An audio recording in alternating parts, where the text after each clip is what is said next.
Buenas noches a todos y a todas.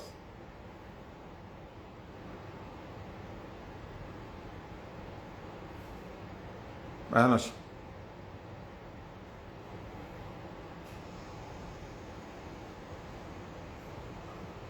¿Qué tal, Mircea?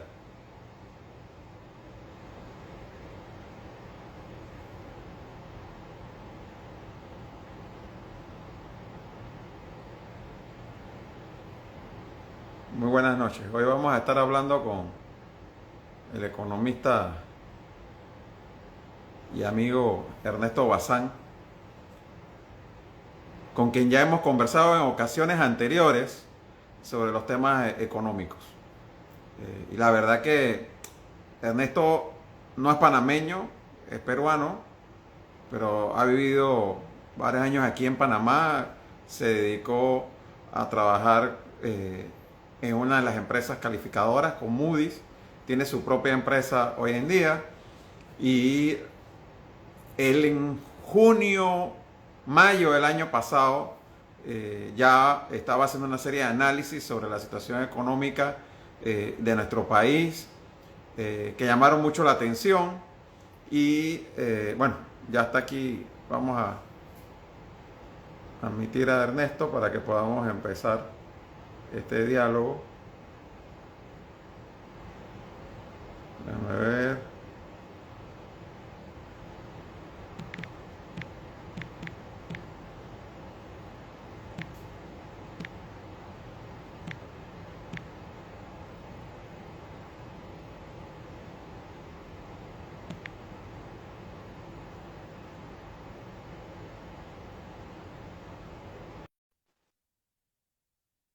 Vamos a esperar un momentito, Ernesto. Hola, ¿qué tal? Hola, ¿cómo estamos? Aquí muy bien, hombre. Ya por tercera vez, ¿no? Tercera vez, así es.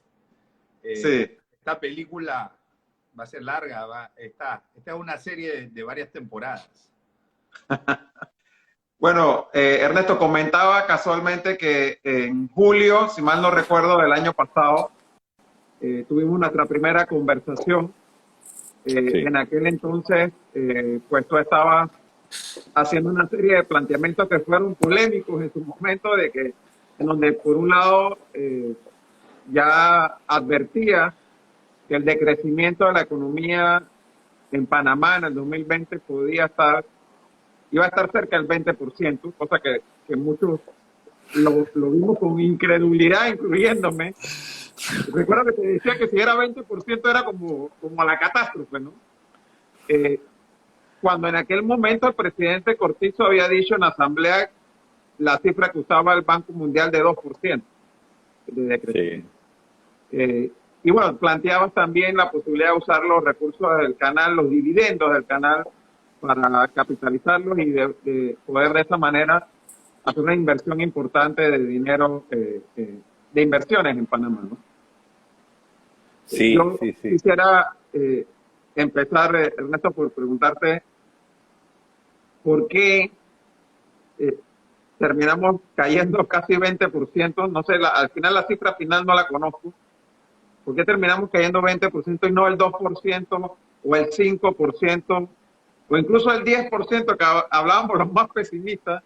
¿Qué fue lo que pasó? ¿Es un tema solamente de la pandemia en general o hubo decisiones que se tomaron en Panamá que terminaron afectando en ese porcentaje tan alto?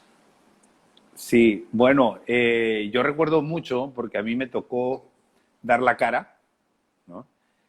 Si tú recuerdas, cuando se dio esa proyección, yo di mi proyección de 20%, 20,8% de caída en el PIB en el mes de mayo, cuando nadie daba más de 3% de caída. Nadie, pero ninguna de las consultoras que hay en Panamá, ninguno de los organismos internacionales, nadie, ¿no? Entonces, por supuesto que me veían con un poco de incredulidad y me tocó dar la cara y dar los sustentos, ¿no?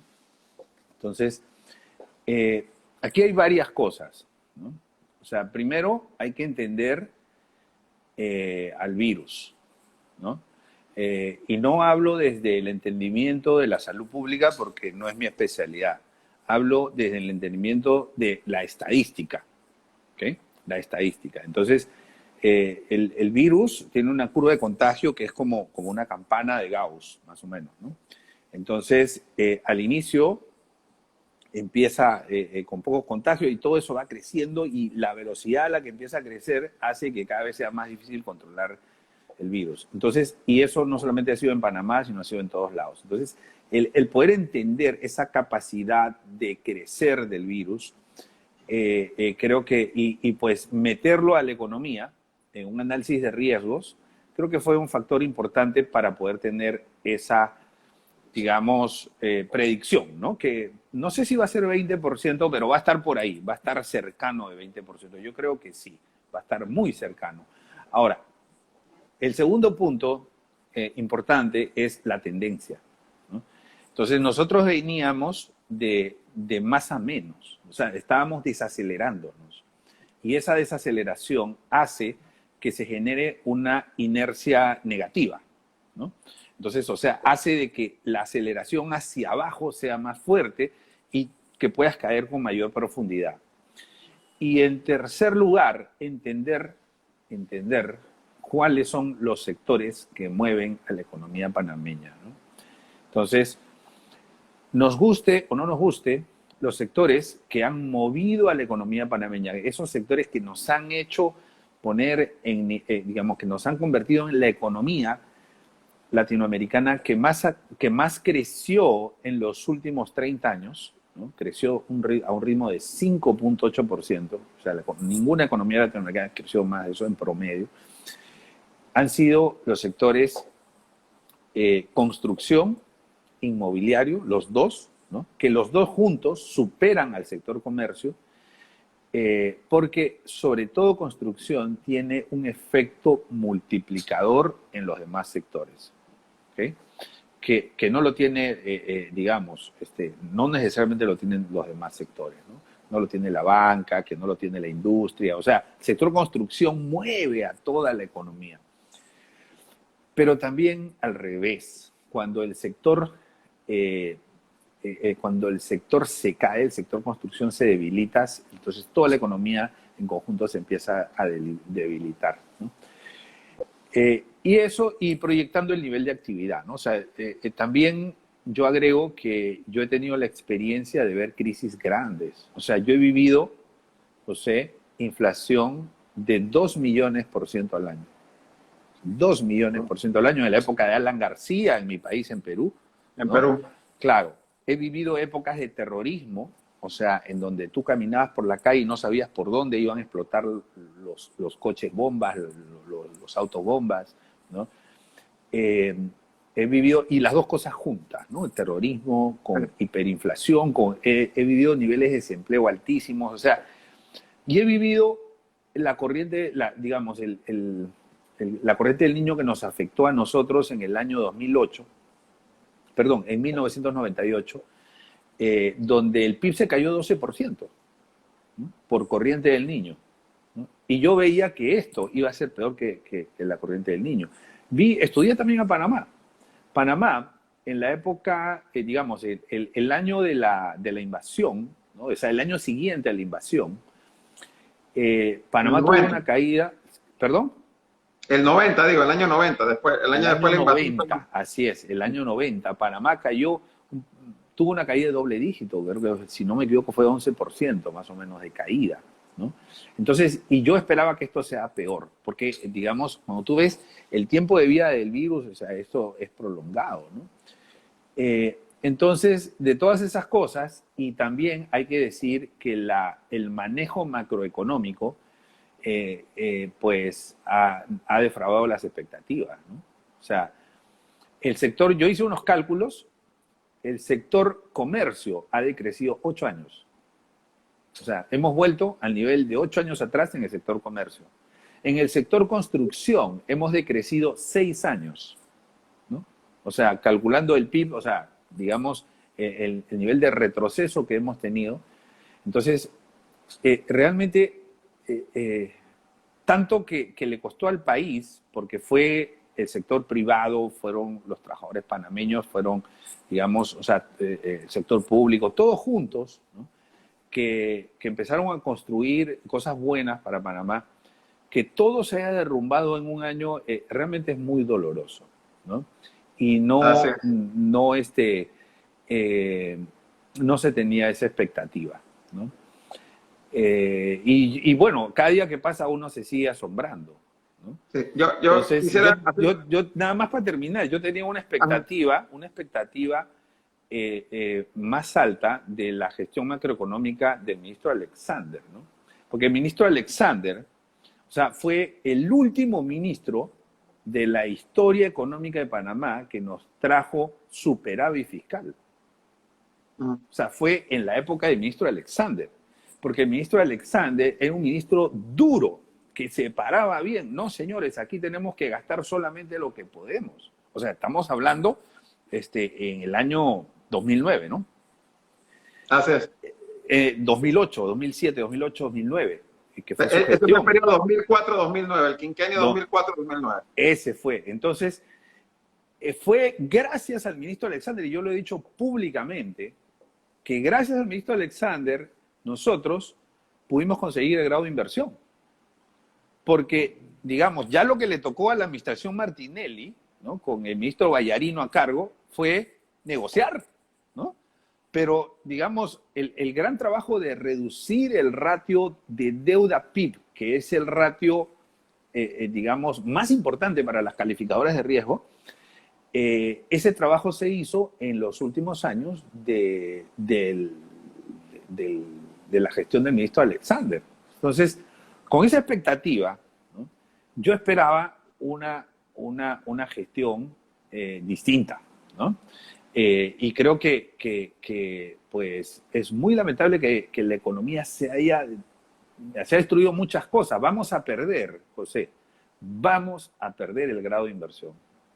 Esa es otra predicción. O sea, vamos a perder, lamentablemente vamos a perder el grado de inversión. No hay forma. Cuando tú tienes un déficit fiscal de 10%, este año vamos a estar, o el 2020 vamos a terminar entre 10 y 10,5%, y tienes un ratio de deuda sobre PIB que con una caída de 20% debe estar más o menos como cerca del 70%, o sea, ya está fuera de todos los rangos de cualquier calificador de riesgo que asigna grado de inversión. Disculpa que te interrumpí. Sí, sí. No, digo, yo coincido contigo porque si uno lee bien lo que ha dicho Fitch Ratings y lo que ha dicho Moody's, realmente en este año nos van a quitar eh, lo que es El grado de inversión. el grado de inversión.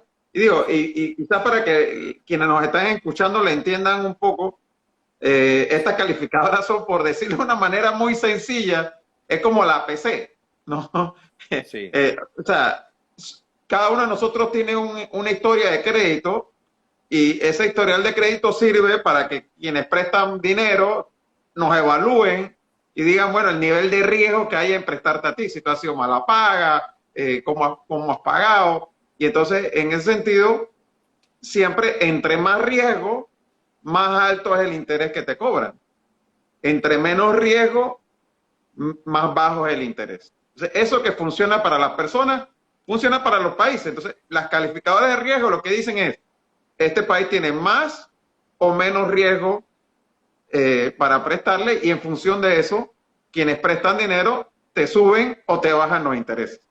Entonces, tener un grado de inversión significa que tú eres, por decirlo así, un deudor confiable, que vas a pagar a tiempo y por lo tanto los intereses a los cuales tú consigues dinero son más bajos.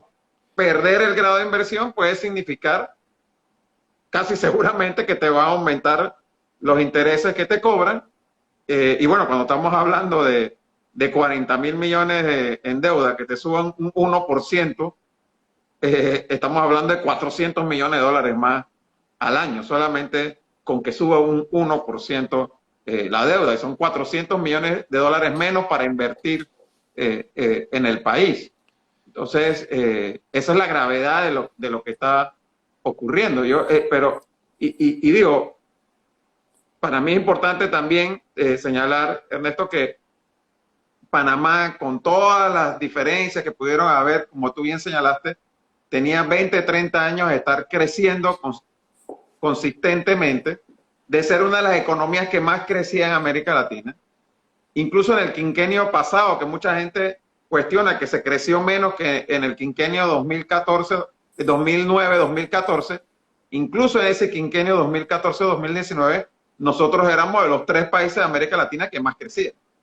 O sea, crecimos 4, 3%, pero América Latina en general estaba creciendo 0% o Claro, 0 punto algo, ¿no? sí, Entonces, lo grave de lo que ocurrió el año pasado es que pasamos de ser una de las 3 economías que más crecía a ser una de las 3 economías que peor le fue en el 2020. La segunda que peor le la fue. segunda después de Venezuela.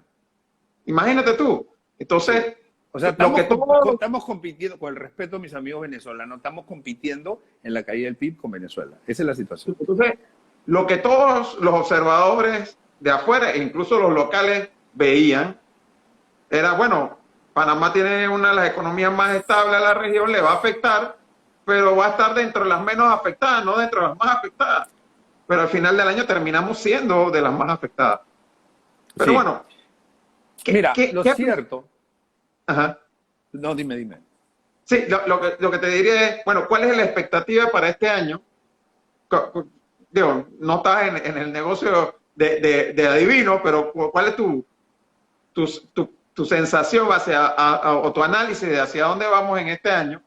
Y bueno, entremos en materia de qué alternativas, qué propuestas tú harías en el sentido de poder ayudar y es importante la palabra. No estás hablando de Sí, reactivación, estás hablando de reconstruir la economía. sí. Es más, José, desde nuestro primer live que hicimos, creo que al día siguiente del mensaje presidencial del año pasado, yo hablé de reconstrucción. Usé ese término, reconstrucción. Pero me gustaría añadir, antes de responder a tu pregunta sobre las expectativas de este año y de qué manera podemos hacer frente a esta situación, indicar que la semana pasada, con la bajada de calificación de Fitch Ratings, ¿ya? La semana pasada, el riesgo país, ¿ya?, subió 220 puntos. O sea, eso para decirlo en el lenguaje común de la audiencia, es como si nos hubiesen subido la tasa 2.2%. O sea, no nos la han subido, ¿ya? Pero si nosotros tuviéramos que salir mañana a refinanciar nuestra deuda porque se nos acabó el plazo y tenemos que sacar una nueva deuda a un plazo más largo, estamos hablando de más o menos 900 millones, 800, entre 800 y 900 millones de dólares. Solamente por lo que pasó la semana pasada. Nada más. Y vienen más caídas en la calificación. O sea, vienen más caídas. Perdón, Ernesto, para entenderlo. Si Panamá, porque Panamá dijo, el gobierno, que en este año iban a tener que salir a buscar financiamiento por 6.000 millones. Okay, y entiendo que... Calcula Sí, el 2.2% a eso, ¿no? Ajá. Eso es lo que nos ha costado lo que pasó la semana pasada. O sea que si nosotros estábamos pidiendo, vendiendo 6.000. bonos a 2%, hoy tendríamos que pagar 4. Sí, 2.2% más. 220 puntos base. Entonces, si se lo calculas a 6.000 millones, estamos hablando de casi 75 millones. No, perdón. El 2% son 120. 120 millones, 2.2, un poco más, ¿no? Como 135 más o menos, ¿no? Entonces, eso es lo que nos está costando a nosotros. Y aquí eso es muy importante indicar, José. Ese dinero le cuesta a los panameños. Eso no le cuesta al gobierno. O sea, el gobierno no paga deudas. El que paga deudas es el pueblo panameño. ¿Okay? Y hay dos formas de pagar, digamos, la deuda. Con más impuestos o con menos servicios. Con más impuestos o con menos servicios, ¿no? Menos servicios, ¿qué significa? Que para pagar más intereses vamos a cortar la seguridad, o vamos a cortar la salud, o vamos a cortar lo que le ponemos en educación. ¿Okay? Eso es lo que significa. O sea, digamos, esos mayores intereses, por eso es importante que esto, digamos, que se haga un poquito de docencia con esto, porque Que le bajen la calificación a Panamá no es un problema que el gobierno lo están calificando porque hace mal las cosas. No, ese es un problema del país y el país somos todos. Y los que tienen que pagar la deuda del país es precisamente todo el país. Los que están en el gobierno solamente son los administradores de turno, únicamente. Entonces, por eso es muy importante tomar conciencia. Ahora voy a tu pregunta, ¿no? Tu pregunta es, bueno, ¿qué debería esperarnos para este año? No es muy diferente lo que yo proyectaba en mayo del año pasado. En mayo del año pasado yo estaba proyectando una caída en el año 2021 del 2.7%. ¿Okay? Hay algunos escenarios que pueden hacer variar esa proyección de una nueva caída. Incluso podríamos tener un crecimiento, pero no va a ser un crecimiento muy grande. No deberíamos esperar un rebote. Como el año pasado caímos 20, entonces ahora vamos a rebotar 10 o vamos a rebotar 15. No, no, señor. Aquí es probable que haya una caída de 2.7, es probable que quedemos en cero, o es probable también que haya un ligero incremento entre 2 y 3%. ¿No? ¿De qué va a depender eso? Básicamente va a depender de la gestión en el fondo es de la gestión de las vacunas. ¿Okay? La gestión de las vacunas, porque la gestión de las vacunas es lo que va a hacer que la gente pueda retomar su actividad económica normal. Las economías no funcionan por partes. O sea, que vamos a abrir la mitad de las empresas, entonces vamos a tener la economía a la mitad. O sea, no existe esa linealidad, esa proporcionalidad, ¿no? ¿Por qué? Porque claro, si abre la mitad de la economía, ¿no? Entonces abren las tiendas, pero la gente no puede salir a comprar, ¿no? O sea, y a eso tenemos que añadirle el shock de demanda. El shock de demanda es todo ese golpe que ha tenido la sociedad panameña por el desempleo que se ha generado, ¿no? Alrededor de 265,000, si la memoria no me falla, contratos que tuvieron su pico en el mes de agosto, del año pasado.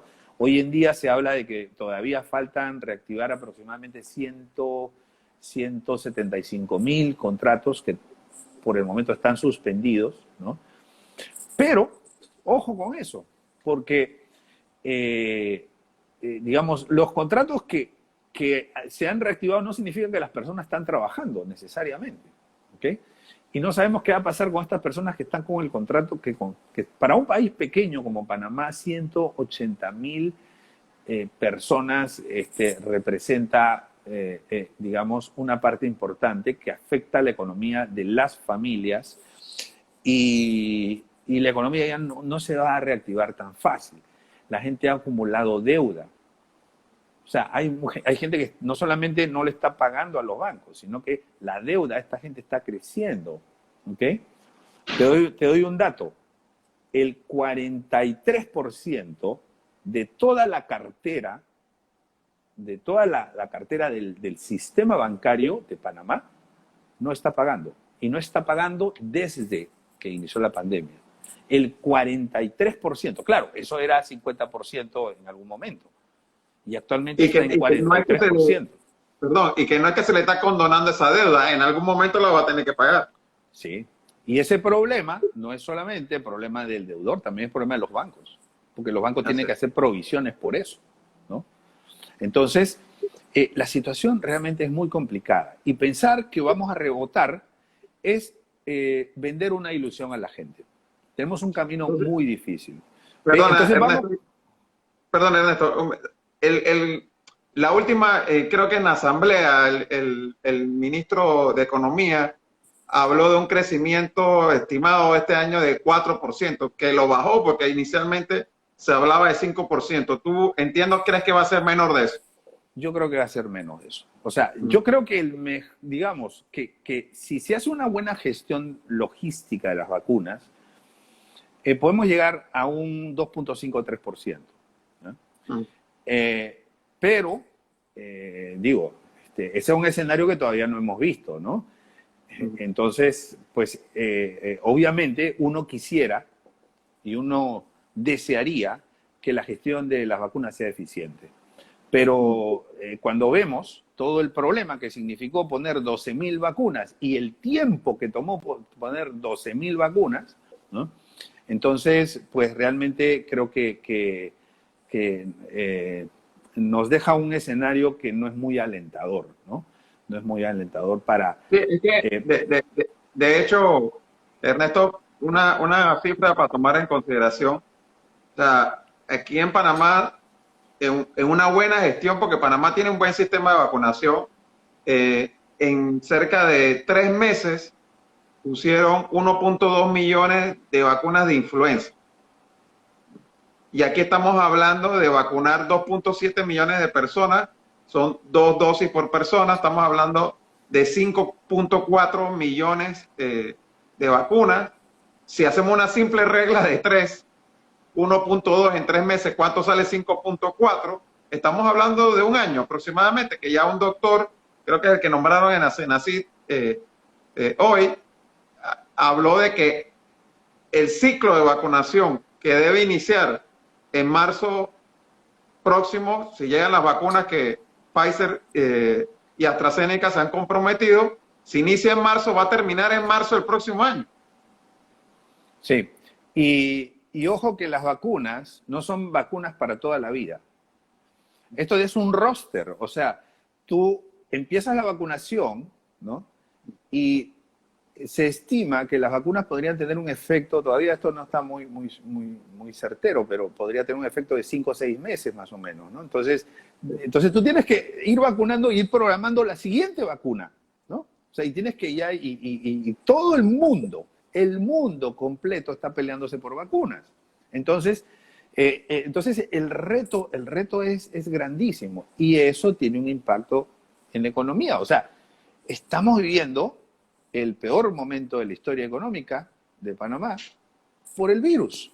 O sea, la causa raíz de todo esto que estamos atravesando, que me da mucha tristeza que los pelados no puedan ir a la escuela, o sea, eso es una de las cosas que más tristeza me da, ¿no?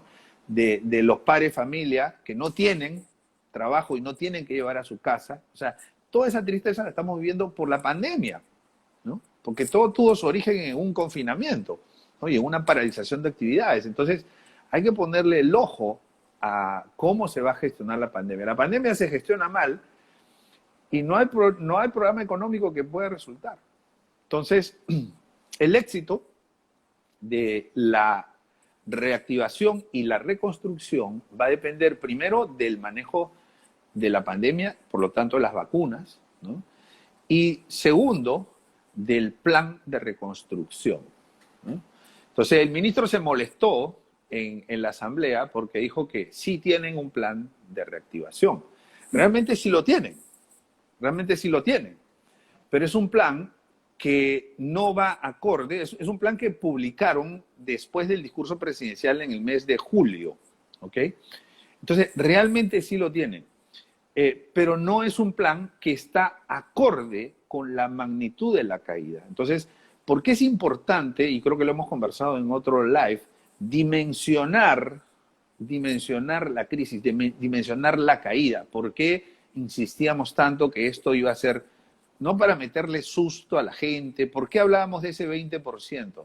Porque el primer ejercicio que tú tienes que hacer es calcular cuál es la magnitud de tu caída, porque tu plan de reconstrucción tiene que ser proporcional a tu problema. La solución tiene que ser proporcional a tu problema. Si tienes un problema grande, necesitas una solución grande. Si tienes un problema pequeño, necesitas una solución pequeña, ¿no? Entonces, aquí lo que tenemos es un problema grande y una solución pequeñita, ¿no? Pequeñita que un poquito para las pymes por acá, que se está subsidiando a algunos desarrolladores inmobiliarios por allá, entonces algunas obras de infraestructura, lo de la línea 3 del metro, o sea, eso me parece fantástico, pero la duda que tengo es si lo van a poder hacer este año, ¿no? O sea, yo creo que este año, entonces, pero no sé, la reconstrucción tiene que ser ahora.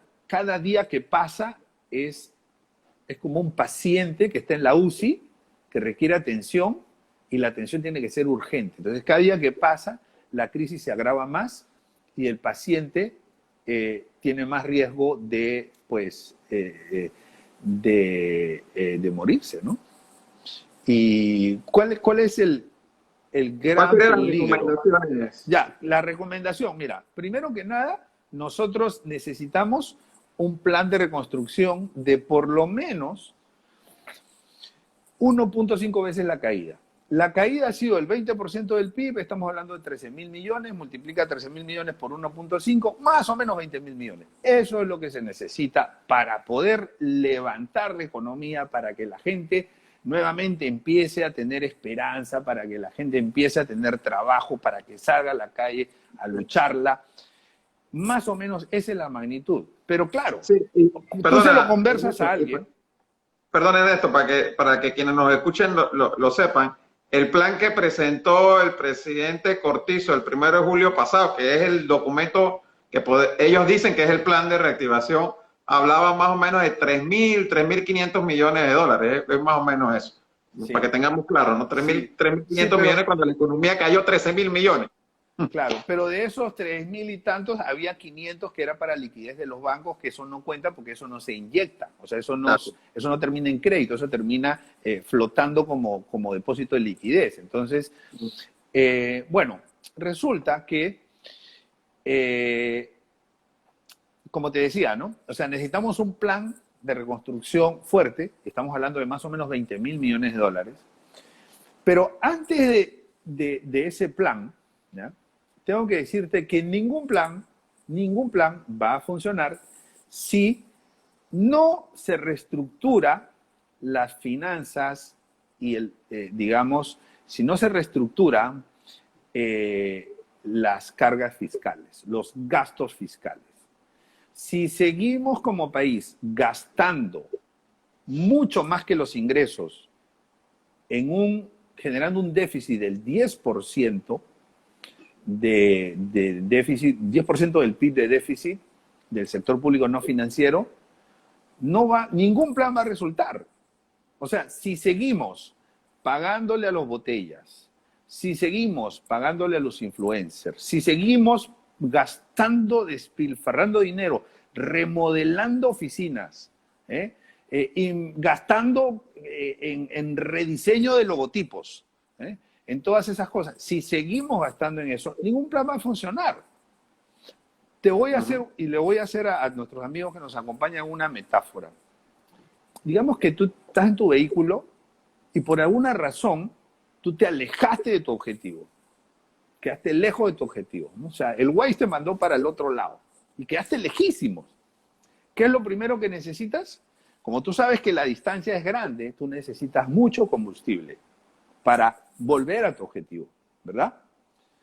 Ok. No te va a servir de nada ir a la gasolinera y ponerle todo ese combustible si tu tanque tiene un hueco. Si tu tanque tiene, digamos, está perforado, tú le puedes poner todo el combustible que quieras y no vas a llegar a tu objetivo, ¿no? Porque va a tener un desvío ahí, digamos, se va a ir todo el combustible y se va a perder. Entonces algo así está pasando.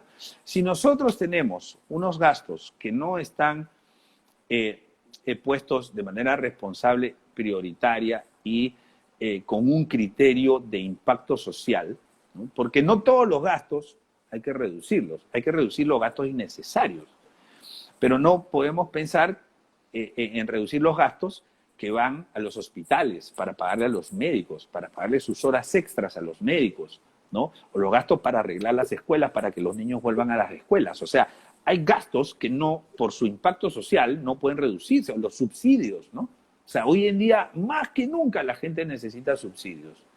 Yo, en particular, no soy muy afín a los subsidios. O sea, yo creo que los subsidios son necesarios, pero bajo ciertas circunstancias. Pero yo no creo en los subsidios permanentes para toda la vida.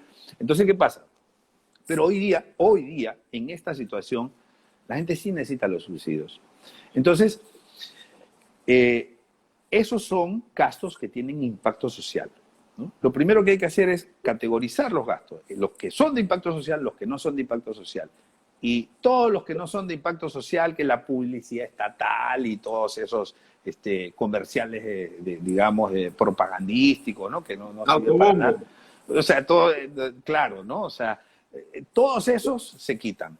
Y se quedan los que realmente sí tienen impacto social. Cuando tú reestructuras las finanzas públicas, entonces ahí sí puedes implementar un plan. Y el plan que se necesita, José, y lo hemos conversado creo que en otros live, es el mismo, es un plan keynesiano, se llama keynesiano, que consiste en gastar dinero en infraestructura. Entonces Keynes, John Maynard Keynes, decía, mira, esto es un chiste, ¿no? O sea, él decía, contrata a una persona para que construya una pared. ¿Pero para qué? No, tú contrátalo nada más, que construya la pared. Y después contrata a otro que destruya la pared y que se dedique a destruir la pared. Y así vas a reactivar la economía. ¿Okay? Entonces, ese es un chiste, es un ejemplo, es una metáfora que permite entender que a través del gasto, ¿no? Ahora, si en lugar de hacer una pared y destruir la pared, tú construyes un puente, tú construyes una carretera, tú construyes un hospital, una escuela, ¿no? Todo eso, obviamente, la sociedad va a quedar beneficiada. Entonces, con una política keynesiana nosotros podemos reactivar la economía. ¿Okay? Pero ningún plan va a funcionar si no se arregla primero la, digamos, la estructura presupuestaria, ¿no? Porque estamos gastando mucho y estamos gastando mal. Y todo entra en un círculo vicioso, porque o sea, si no arreglas las finanzas públicas, si no arreglas el presupuesto, entonces, ¿qué es lo que va a pasar? Lo que va a pasar es que vamos a terminar sobreendeudándonos. Y ese sobreendeudamiento nos va a llevar al abismo. Ahora te voy a explicar por qué. Pero no vamos... Perdóname, Ernesto, para recalcar y aportar un poco a lo que tú acabas de comentar. O sea, desde la experiencia que uno tenía en gestión pública. Digo, cuando uno habla de reducir los gastos, alguna gente dice, bueno, pero no puede estar votando gente en estas circunstancias. Pero hay formas de reducir el gasto en planilla, por ejemplo, reducciones salariales a los cargos más altos, que el propio presidente lo anunció en julio del año pasado. Hicieron cuñas para promoverlo y nunca se aprobó. Hay cosas que incluso el ministro Alexander, cuando fue mi viceministro en el gobierno de Martín Torrijos, siendo Ricardo Vázquez el ministro, se aprobó una ley para reducción de la planilla estatal, donde, por ejemplo, se establecía que no se de cargo ocupado, que la persona se jubilaba o dejaba el cargo, se eliminaba de la estructura de cargos y no se nombraba una nueva persona para reemplazar, para ir, como te digo, reduciendo naturalmente la planilla. Y hay ese tipo de mecanismos. También en un momento de crisis como esta, está más que justificado que el Estado renegocie los alquileres de locales que el Estado ocupa, porque hoy en día todos los alquileres bajaron. Entonces, si tú vas donde alguien tú estás ocupando ahora mismo un local y le dices, oye, o me bajas o me voy, te lo van a bajar, porque ¿quién se lo va a volver a ocupar? Yo conozco un caso de una empresa privada que estaba pagando 9.500 mensuales en un local y le dijo eso a su arrendador y se lo bajaron a 4.000, a más de la mitad. Entonces, hay infinidad de maneras en que el Estado puede conseguir cortar un poco la grasa del gasto público para además tener autoridad moral. Porque tú cómo vas a decir que porque vamos a crear nuevos impuestos, a subir impuestos o a pedir más plata prestada, mientras, como tú bien señalas, está el tanque de gasolina, no con un huequito, con un huecón botando el combustible permanentemente. Sí. Ahora, ¿dónde está el círculo vicioso? Que si tú no reactivas la economía, no vas a recaudar. No vas a recaudar por ITBMS porque la gente no consume o consume muchísimo menos. No vas a recaudar por impuesto a la renta, ¿no?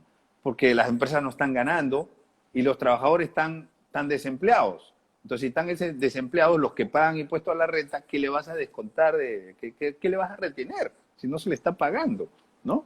Entonces, si tú no reactivas la economía, no puedes tampoco equilibrar el presupuesto fiscal. Pero ¿cuál es el punto de partida? Huevo o la gallina. ¿Cuál es primero? El presupuesto fiscal. arregla tu presupuesto fiscal, luego haz un plan serio que ha funcionado como funcionó el plan Marshall después de la Segunda Guerra Mundial. Haz un plan agresivísimo en infraestructura pública. Eso no solamente funciona, sino que además quedan las obras, hasta por razones políticas. A ellos les debería convenir pues hacer las obras para después decir, ah, yo lo hice, ¿no? O sea, por lo menos para eso. O sea, ¿dónde está? Por lo menos hay un incentivo político, pero ni siquiera eso. O sea, no lo veo. Entonces, fíjate que después se reestructura la economía y una vez que la economía empieza a levantar, la recaudación empieza a mejorar, ¿no? El desempleo empieza a reducirse, o sea, poco a poco te empiezas a arreglar, pero las economías no se arreglan rápido. Se pueden deteriorar rápido y lo hemos visto en el año 2020, ¿no? Pero el arreglo, y eso yo lo he vivido, o sea, yo lo he vivido. La única forma digamos, de arreglar una economía son con procesos sumamente dolorosos, que no son convenientes, ¿no? Sí. Entonces, No, pero además, ¿dónde está el riesgo? Lo arreglan macroeconómicamente, pero a un costo social muy enorme.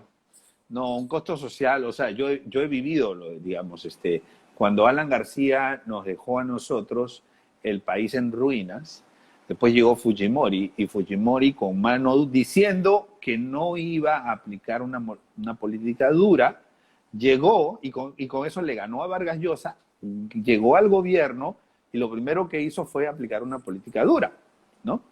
Entonces, y yo he vivido esa política dura, ¿no? O sea, y eso no se lo deseo a nadie, o sea, eso es terrible. Entonces, pero ¿dónde está el riesgo aquí? Tú hablabas, Ernesto, en una entrevista que te vi, creo que fue en Radio Panamá, de la posibilidad de que se aumentase el ITBMS, ¿no? Que tú ves que el camino va en esa dirección. Aunque el gobierno diga que no, al final... Sí, esa entrevista ha desatado una serie de confusiones, ¿no? Porque a raíz de esa entrevista le preguntaron al ministro si iba a subir los impuestos y después el ministro dijo como que sí estamos pensando y después al día siguiente salió que viene la subida de impuestos, que el ITBMS al 15%, pero mira, te voy a explicar. Lo primero que tengo que decir, y sobre todo para la gente que me está acompañando acá, que nos está acompañando, que yo en ningún momento he propuesto un ITBMS del 15%, no ha sido una propuesta de mi parte, ¿no? Es algo, subir los impuestos en una crisis es tremendamente inconveniente. Lo que se hace en una crisis es al revés, bajar los impuestos. Alemania ha bajado los impuestos, ¿no? Sobre todo el ITBMS. O sea, eso es lo que se hace. ¿Para qué? Para promover el consumo. ¿Okay? Esa es la receta que yo aplicaría. Pero ¿de dónde viene este tema del aumento de los impuestos? Viene de una secuencia lógica que yo desarrollé en esta entrevista en Radio Panamá, que es la siguiente, ¿no? Mira, actualmente Panamá tiene 10% de déficit fiscal, más o menos, no están las cifras oficiales, pero pidió el ministro Alexander que se eleve el límite de responsabilidad social fiscal donde el déficit podía llegar hasta 10.5. Y los economistas sabemos que se va a ir hasta 10.5, o un poquitín menos, ¿no?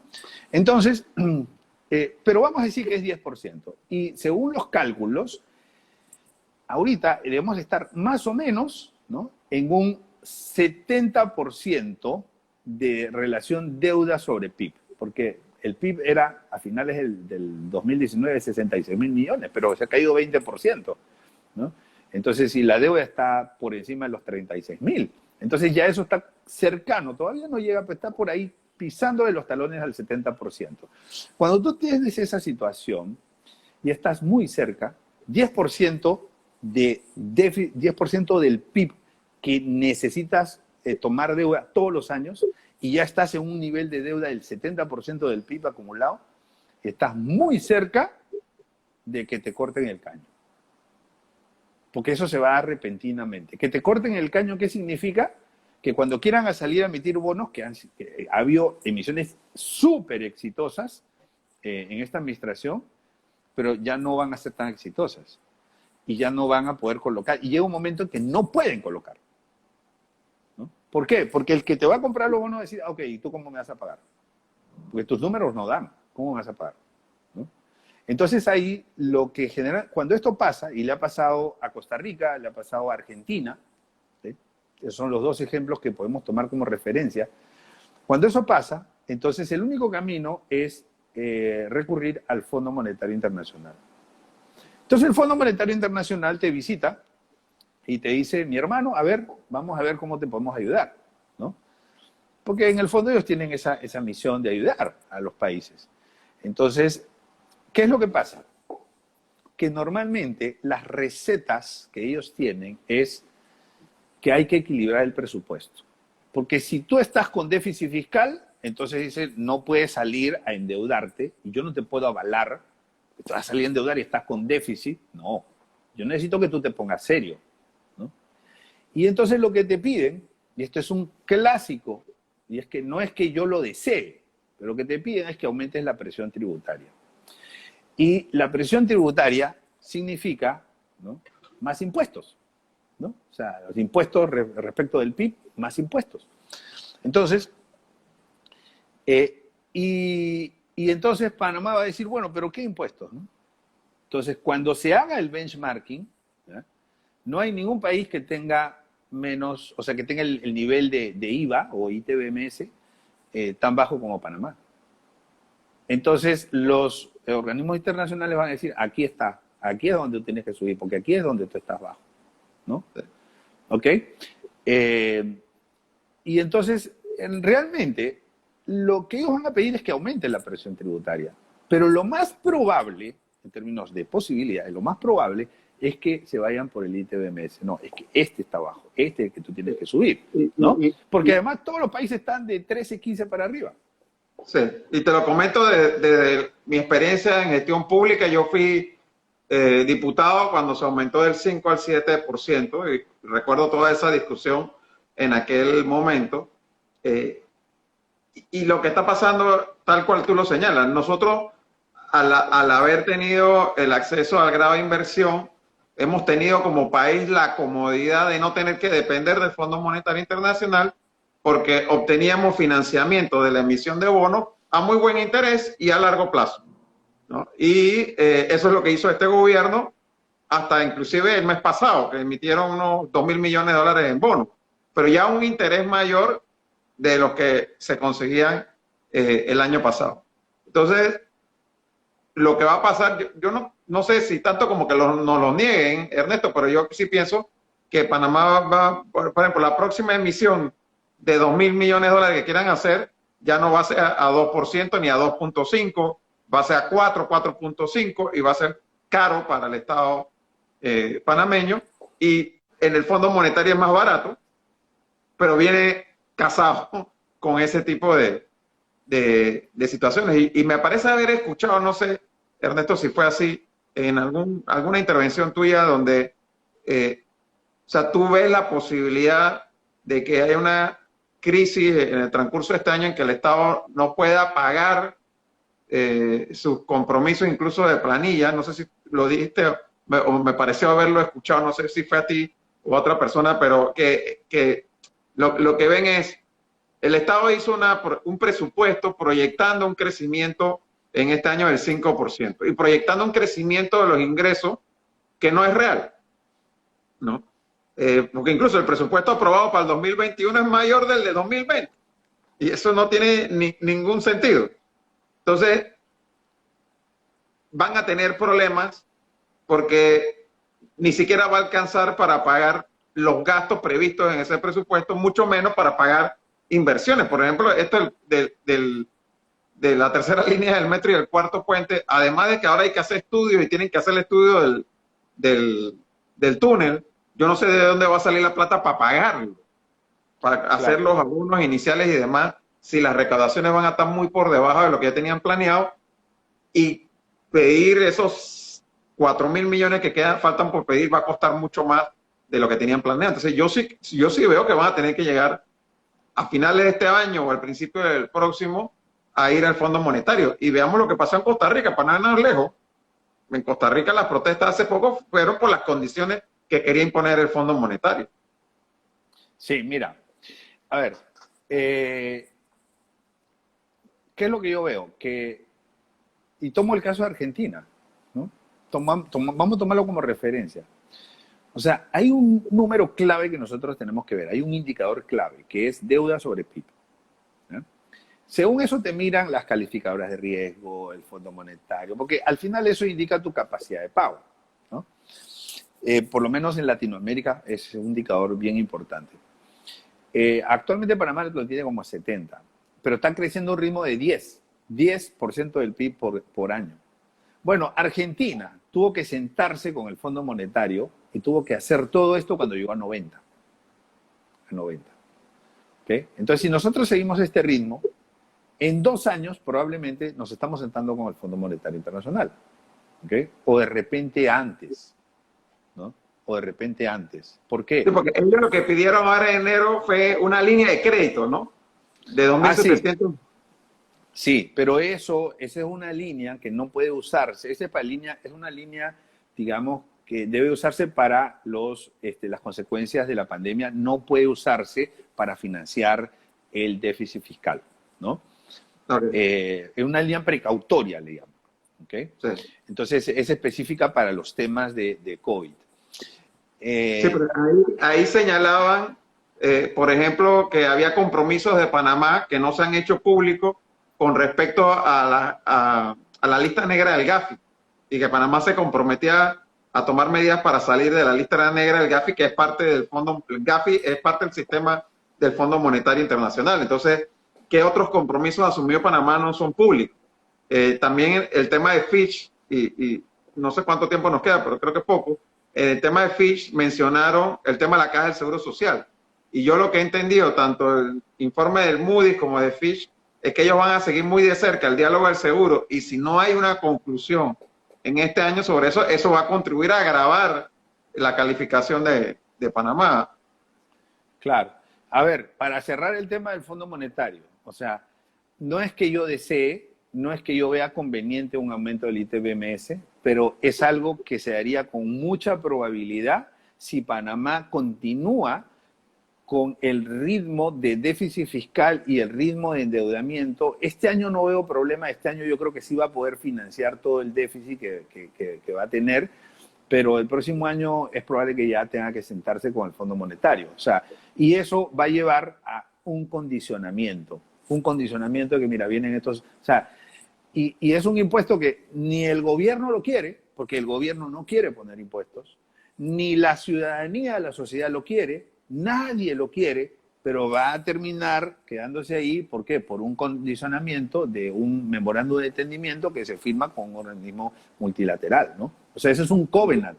Entonces, se firma un covenant que forma parte del memorándum de entendimiento y es un compromiso que se tiene que cumplir sí o sí. Entonces, ahora, el punto de la caja de seguro social, que me parece importantísimo, ¿no? Nadie sabe cuánto es el hueco. Nadie sabe cuánto es el hueco, ¿no? Yo he escuchado a Felipe Argote hablar de 15.000 millones. Por otro lado, he escuchado hablar de 20.000 millones. Yo no me atrevo a hablar de una cifra de lo que es el déficit actuarial porque no hay fundamentos. O sea, no podemos saber, es una simple especulación, ¿no? Porque, no, digamos, no hay cálculos actualizados, los actuarios no están haciendo esos cálculos desde hace un buen tiempo y es muy difícil de saber. Lo que sí creo es que esas reservas que hace algunos años estaban proyectadas hasta el 2024, yo creo que considerando todo lo que ha pasado, se van a acabar probablemente a finales de este año o a inicios del próximo año. O sea, las reservas, ¿no? Entonces, y ahí cuando se acaban las reservas, no queda otra cosa que digamos, el fisco haga el aporte para cubrir la necesidad del pago de las pensiones, ¿no? Y esa es una reforma que todo eso sí amerita otro live, porque eso es estar entre la espada y la pared, ¿no? Entre la espada y la pared, ¿no? Entonces, digamos que está la tormenta perfecta, ¿no? O sea, la pérdida de grado de inversión, la caída de la economía, la caída de la recaudación, digamos, no tenemos vacunas aseguradas lo suficiente para la población, está el déficit actuarial del IBM, del beneficio definido que administra la Caja de Seguro Social. O sea, por todos lados tenemos lista negra, Gafi, o sea, por todos lados tenemos complicaciones, ¿no? Entonces yo diría que es la tormenta perfecta. Y bueno, el primer paso es arreglar. El primer paso es arreglar el presupuesto, ¿no? Y dejar de gastar y ponerse serios, ponerse en un plan de verdadera austeridad. Y tiene que haber un límite al salario de los funcionarios públicos. Tiene que haber un límite. Nadie puede ganar más de tanto, ¿no? Sea por ley, o sea, no sé cómo lo tienen que hacer, pero tienen que poner un límite. Porque eso da un mensaje importante de austeridad, ¿no? O sea, tal vez el ahorro será o no será significativo, no lo sé, pero es un mensaje importante. Sí, hay precedentes y aquí en Panamá se hizo en la administración del presidente Torrijos una ley de reducción de la planilla, como te digo, no votando, sino no nombrando los puestos que iban quedando vacantes y reduciendo cargos que estaban sin ocupar dentro de la estructura de cargos. Y de esa manera, pues, tratar de reducir. Al final no se cumplió mucho, pero por lo menos la ley estuvo. Y sí siento que tenemos que hacer algo similar. Y, por ejemplo, esa discusión de que no se puede reducir los salarios porque hay derechos adquiridos, esa discusión la solventaron en Uruguay de una manera muy ingeniosa. Simplemente crearon un impuesto transitorio que grava a los altos salarios del sector público. Y bueno, es un impuesto. O sea, no es que te estoy obligando a reducir el salario, el Estado, y la palabra lo dice, el impuesto es impuesto, no es voluntario. Es un impuesto. Sí, por ejemplo, si tú quieres poner un salario máximo de 5.000, ¿no? Entonces dices, bueno, todo excedente por encima de 5.000 va grabado al 100%, ¿no? Y es eso, básicamente. Así es. Y eso más o menos fue lo que hicieron en Uruguay. Yo creo que todos los salarios por arriba de 1.500, de 2.000, le pusieron un impuesto transitorio cuyo recaudo va a un fondo para atender la crisis del COVID. O sea, es un tema de tener voluntad y no concentrarse en decir no se puede, no se puede. No se puede si no lo quieres hacer. ¿Me explico? Sobre todo un gobierno que tiene mayoría en la asamblea. Ernesto, se nos está acabando el tiempo. Nuevamente te agradezco realmente esa disposición que has tenido siempre de poder compartir con nosotros, de tener estos conversatorios. Yo quisiera comprometerte desde ya por la situación tan dinámica que está teniendo el país, de que nosotros podamos a finales de marzo volver a conversar e inclusive, ya que lo mencionaste, sería bueno que pudiéramos enfocarnos un poco en el tema del seguro social. Ya para finales de marzo, el diálogo del seguro social en el que yo estoy representando al Partido Panameñista habrá avanzado un poquito más. Hoy estamos solamente hablando de los temas de forma. Yo espero que para finales de marzo ya estemos entrando en los temas de fondo y podamos conversar un poco sobre eso, porque realmente es uno de los grandes retos que el país tiene en este momento y que afecta no solamente el tema de la Caja de Seguro Social, afecta al régimen económico y financiero del país, ¿no? Súper. Si quieres... Y pues gracias a todos los que nos han acompañado en este live. La verdad que me gusta explicar las cosas de cómo yo las veo y gracias a ti por la oportunidad de poder también interactuar con todos los amigos que nos siguen. Muchísimas gracias de verdad, Ernesto. Yo creo que el ejercicio de la política también tiene que ser un ejercicio de docencia, ¿no? Tiene que, como líder político, también darle los elementos a la ciudadanía para que puedan evaluar y tomar decisiones mejor informados, ¿no? Este live que hemos tomado, que hemos llevado a cabo, va a quedar colgado en mi página de Instagram y también en la página de Facebook mía. Alguna gente ha recomendado que lo subamos a YouTube. Yo voy a ver con usted, no sé cómo se hace eso, pero voy a hablar con los técnicos para que se pueda subir al YouTube. Y mañana a la misma hora vamos a tener un live con Marcos García, que también ha estado haciendo algunos planteamientos con respecto al tema del canal, ¿no? Que no hablamos tanto hoy sobre eso, pero que cada vez me está más claro, Ernesto, que definitivamente es por ahí la cosa. Que es el principal activo que el país tiene genera dividendos importantes para el país, pero no lo estamos aprovechando de la mejor manera, no lo estamos usando con inteligencia y esa es una discusión que ya no podemos seguir postergando, ¿no?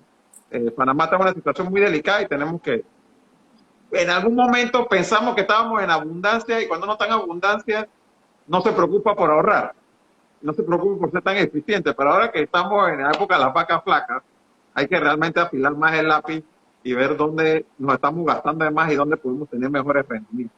Sí, lo lamentable es que estamos en vacas flacas, pero hay algunos que creen que estamos en abundancia, ¿no? Así es, lamentablemente. Muchas gracias, Ernesto. Que tengas muy buenas noches. Gracias, Y suerte gracias con esa José, clase de gracias a baile. todos. Sí, sí, sí. Yo voy a tener que tomar esa clase porque yo tengo 2 pies izquierdos. No, sí, sí, es muy relajante, muy bueno, sí, sí, sí. Bueno, buenas Bueno, noches. gracias, hasta luego.